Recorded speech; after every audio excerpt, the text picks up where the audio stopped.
Okay, so let's try to make sense of what happened this week with the war in Ukraine, because the signals we're getting are, frankly, all over the place. On one hand, it looks like a major push for peace, but on the other, well, it looks like something else is going on entirely. So first up, you have President Trump suddenly being hailed as a potential peacemaker. Some analysts are even saying that he could genuinely be in the running for a Nobel Peace Prize. I mean, this is being framed as a massive, historic breakthrough. But then you listen to the folks on the ground, and it's a completely different story. Analysts are pointing out that Russia seems to be creating one roadblock after another, making any real, meaningful meeting between leaders feel, well, practically impossible. So that's the big puzzle we're going to unpack today. Why is there this sudden, incredibly intense push for peace right now when the two sides seem as far apart as they've ever been? Is this for real, or is it just a strategic game? To really get a handle on this paradox, all you have to do is look at the timeline of events. The sequence here just makes the whole thing even more mysterious. I mean, think about it. We went from threats of severe economic warfare to high-stakes face-to-face summits in a matter of days. It's an absolutely incredible pivot that really begs one giant question. What on earth happened in that meeting in Alaska? Okay, so let's look at this from the Washington angle. Because according to several sources, this whole diplomatic flurry isn't really about achieving peace for Ukraine. It might be about a strategic pivot for America. The change is just stark. Before meeting Putin, the U.S. position was tough, an immediate ceasefire, period. And there was this huge threat of secondary sanctions against anyone buying Russian oil. But after that meeting, the ceasefire demand just vanished. And those powerful sanctions? Yeah, completely taken off the table. So why the complete 180? Well, analysts are pointing to a pretty blunt reality check. The U.S. threatened to sanction Russia's biggest customers, we're talking China and India, and those countries essentially called their bluff. Without them on board, the threat was empty, and Washington had to face the fact that it just didn't have the cards to force Moscow's hand. So, if you put all the pieces together, what you see is what looks like a managed U.S. exit strategy. You create some political cover with a big peace push, and then you quietly step back.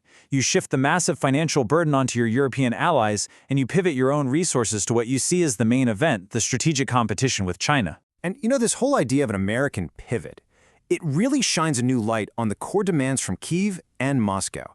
Because when you look at what each side actually wants, you realize this gap isn't just wide, it seems completely unbridgeable.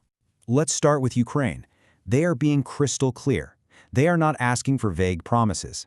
They are demanding the kind of hard, legally binding security guarantees that are the absolute bedrock of NATO, an Article 5-style pact where other countries are obligated to come to their defense.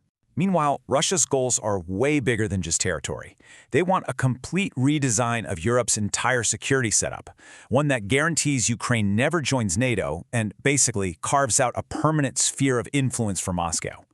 I mean, these two visions for the future, they're just fundamentally incompatible.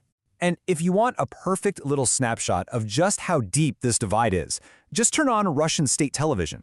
The very idea of Putin and Zelensky even appearing on the same screen together is being framed as a national humiliation for Russia. That's the kind of atmosphere we're dealing with here. So, with the U.S. seemingly backing away, where does that leave Europe? Well, it leaves them in an absolutely terrifying position, trapped between their own promises of a total victory for Ukraine and the cold, hard reality of American abandonment. You have to remember, for over 2 years now, leaders across Europe have been telling their citizens one consistent story. Ukraine is winning and total victory is the only option. Now they're facing massive public backlash if they suddenly have to pivot and accept Russian terms. They are in a serious political bind that they built for themselves. Now check out this quote because it comes from a pretty surprising source. That's Colonel Lawrence Wilkerson, the former Chief of Staff to Secretary of State Colin Powell. His point is that an American withdrawal from this conflict doesn't just affect Ukraine, it completely shatters the core promise of NATO itself. And that just blows the doors wide open to a huge, even existential question for the whole continent. For decades, European security has basically been outsourced to Washington. If you can't count on that anymore, what happens next? According to military analysts like Wilkerson, Europe is really facing a stark choice, a fork in the road. Path 1, they finally unite and build their own independent security structure. Path 2, they fail to unite and risk falling back into the old rivalries and conflicts that defined so much of their past. Okay, for this last part, let's pull the camera way, way back. Because the war in Ukraine isn't just happening in a vacuum. Sources from all sides agree that it's a major symptom of a much, much larger global shift that's underway. In fact, many analysts are framing this not as a simple regional conflict, but as one of the first major battlegrounds in a historic, colossal transfer of power from the West to the East. It's a proxy fight in a whole new global arrangement.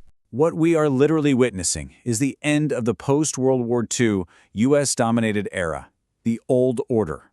And it's being replaced by something new, a multipolar world, where rising power centers, like the BRICS nations, are demanding an equal seat at the table and are rejecting the idea of a single global authority. And this isn't just some abstract academic debate. This shift has huge, real-world implications for all of us. It touches everything from foreign policy and the forever wars to the future of the US dollar to the very idea of what a nation is. Which, of course, leaves us with the ultimate question. As this old order fades away, what comes next?